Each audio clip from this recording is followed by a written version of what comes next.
মিরাকলি কৃষ্মিতা new জার্নিতে তোমাদের সবাইকে স্বাগত জানাই। তো আমি বলি প্রতিদিনের মতো আজকে চলে গেছিলাম পড়াতে, তারপর বাড়ি এসে চলে গেলাম নবদ্বীপে। একটু কাজ ছিল বলে নবদ্বীপে চলে গেছিলাম। আর এই যে নৌকাতে উঠে যা রোদ হয়েছিল, তাই আমরা কৃষ্মিতাদির ওড়নাটা নিয়ে তিনজন মাথায় দিয়ে দাঁড়িয়েছিলাম।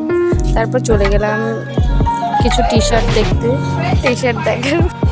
টি শার্ট নিলাম এখান থেকে দুটো। তারপর বেরিয়ে চলে আসলাম এই শাড়ির দোকানটায়।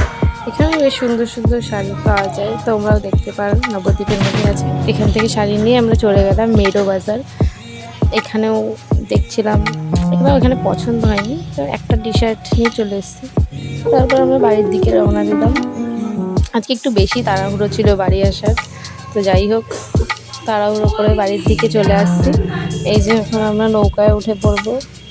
আর এই যে নৌকা থেকে গঙ্গার ভিউটা বেশ সুন্দর। তো এইটুকুই আজকের ভিডিওটা। আর এই যে বাড়ি এসে ওকে বলছে ঘুমাতে, ও ঘুমাচ্ছে না, ও ঠিক তাকাচ্ছে ক্যামেরাতে।